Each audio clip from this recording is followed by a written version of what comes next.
It's been fashionable for quite some time now to denigrate the poor, lowly BumDitty, and I've been part of the problem. I've eschewed that sluggish quarter and 2/8 note feel for a more linear, lean, mean, clawhammery, double thumbing pattern. And the funny thing is, I've been BumDittying the entire time. So when I started to investigate the inner workings of Clawhammer, the clockwork of what makes this whole system tick, guess what I found at the very foundation? The BumDitty.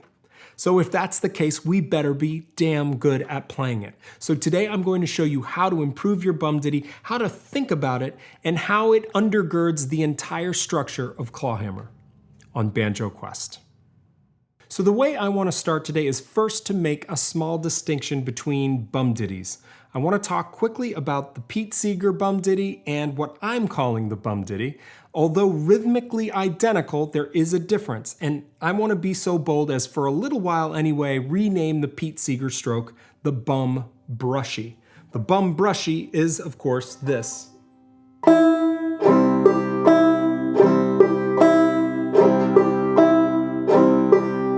And while that is a quarter and 2/8 note pattern, so rhythmically identical to the BumDitty, it introduces this lateral brush motion that I just want to save for a little while later in the Blueprints of Clawhammer Banjo series. We'll tackle the brush later and I'll show you some really cool things with it, but for now, let's keep our impulses directly into the instrument and directly out with a linear BumDitty.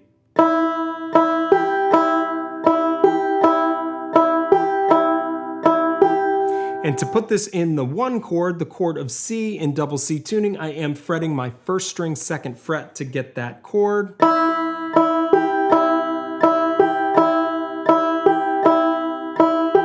So that's something that you're going to want to do if you want to follow along. So today I want you to think of the BumDitty, the linear BumDitty, as a subtractive pattern. A pattern that requires you to delete a fifth string in order for you to make the pattern correct. And so we're defining the BumDitty in opposition to the double thumbing pattern. The double thumbing pattern is simply a string of 8 notes.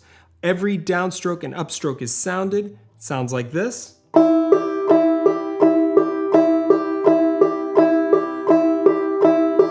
And the BumDitty is simply deleting the first fifth string of that pattern.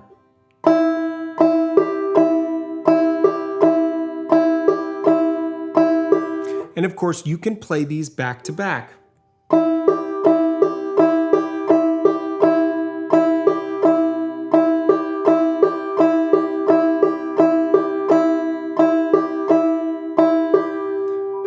Now, one of the most amazing and counterintuitive elements of Clawhammer Banjo is that when you are not sounding the fifth string, when you are deleting it or subtracting it from your pattern, you still are touching it on the downstroke.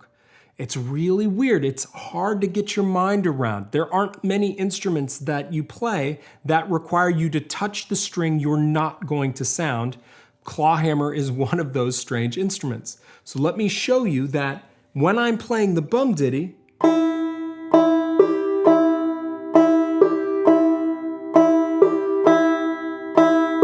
I'm still contacting the fifth string on that first downstroke, but I'm not sounding it on the upstroke, which is giving me that gap, that quarter note and 2/8 note feel. Now let me prove it to you. I'm going to play you the double thumbing pattern, and then I'm going to play the BumDitty pattern back to back, and I'm going to turn off the sound. I want you to see if you notice the difference with the sound off of me playing the double thumbing pattern first and the BumDitty pattern second. Here we go.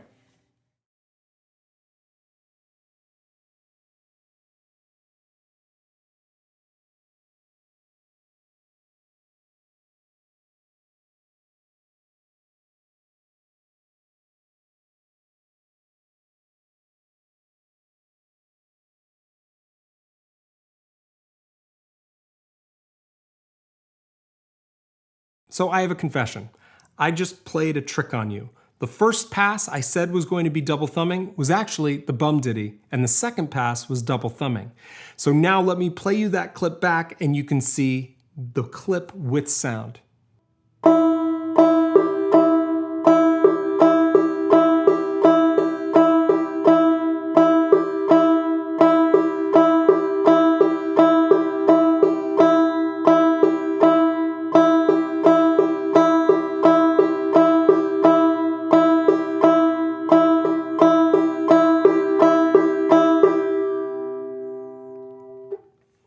Now that was not a very nice trick to pull, I apologize, but it was for a good reason, and that is to prove to you that the Bum-Ditty pattern and the double thumbing pattern, in spite of being rhythmically different, appear similar, almost the same. I would say 98% the same. And this gives you a special tool to use to refine your Bum-Ditty pattern, and that is your double thumbing pattern is your check pattern. It's the slide rule by which you can measure the success of your Bum-Ditty. So, for example, if I play my double thumbing pattern and examine how I look and then move to the Bum-Ditty,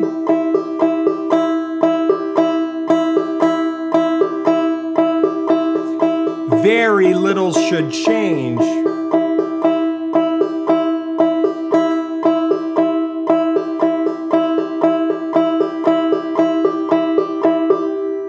The only thing that changes is the non-activation of that fifth string on the first upstroke.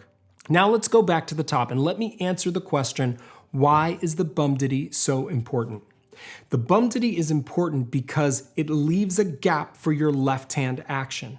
Most left hand actions on Clawhammer happen on the and of the beat, and of course the thumb stroke happens on the and of the beat. If I were to sound every and, I run out of options really fast to fill that and with my left hand. So the Bum-Ditty leaves a gap in the upbeat for the left hand to create an action. Hammer-ons, pull-offs, slides all take place on the ands of the beat, and if you sound the fifth string at the same time as some of those moves, things sound crowded really fast. So this is why you need to be great at the Bum-Ditty. Whenever your left hand is active, you have to be doing it. And you are already if you stop and think about it. So this is why I think focusing on the Bum-Ditty without the left hand active is really important. You can get it down, you can get it in your muscle memory because you're going to be forced to play it almost all the time. If your left hand is active, you can be sure you are Bum-Dittying all over the place. So best get good at it now. So there will be plenty more insights about the Bum-Ditty, how to make it part of your style, how to be deliberate about its practice over on Patreon. There will be tablature as well, so do hop over and join me over there, and I will see you next time on Banjo Quest.